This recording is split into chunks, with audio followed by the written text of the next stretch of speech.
In this help video, I will take you through a complete process of how to get started using the Uhasibu system.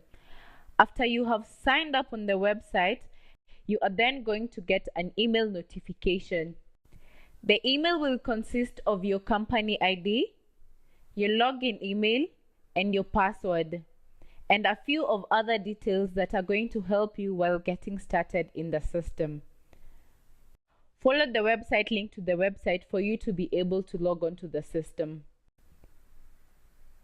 Proceed to sign in this section, whereby you will fill in your company ID as indicated in the email, your login address, and your password. Then click on Login. You are then logged onto the home screen of Uhasibu, which shows you a welcome note and a feedback section where you can send a question or comment about your initial interaction with the system. This area here is the main area, and it's the same no matter what tab you're in. The area on the right hand side of the system shows the company name, the login details, and the person currently logged on to the system. The first and most important section to visit should be the Settings tab. Caution should be exercised in this section, as this is the section that will determine how the system will work for your company. On the left hand side, there is a menu with different options.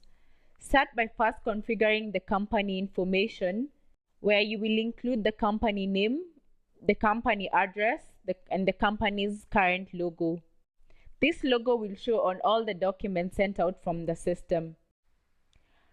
On the user menu, this is where you can manage the different users of the system. This includes adding new users and giving them login credentials. The rest of the settings section bring up the most important part of the system and can only be configured after configuring your company's chart of accounts. To do so, go to Bookkeeping and select Chart of Accounts. The system comes with a convenient default chart of accounts, although you can click New Account to add a new account to this section. We will visit this section at a later date in this help video. In the meantime, let's finish with the settings section. Then proceed to configure the VAT codes, the VAT setup, the supplier groups, and the customer groups. The system comes with default setting for all these options, and you can leave them as they are while getting started. For you to be able to use the petty cash section, you need to check out and configure the notifications and the petty cash types.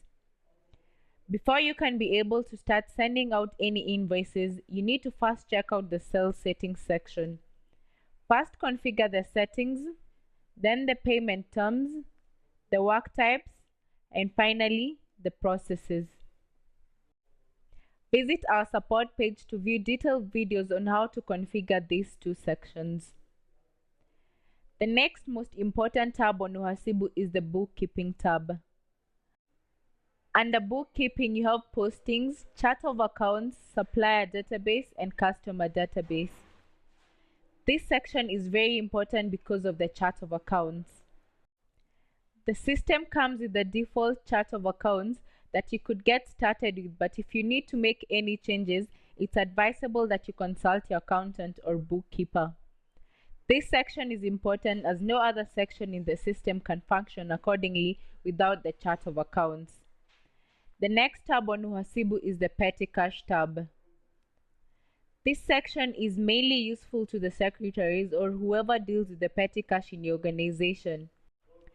It's a section where all small daily expenses are recorded and daily reports are generated at the click of Close of the Day button.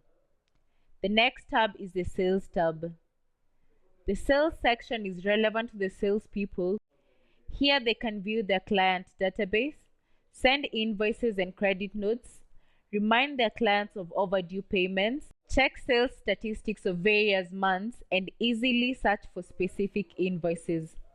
And finally, we have the Reports tab. In this section, the manager or anyone concerned can view the profit and loss statements of specific time periods, the balance sheets, and the company ledger cards. Finally, we are back on the home screen of Uhasibu. Any notifications, reminders, or messages from Uhasibu will appear here. Now you have a general overview of what the system can do for you.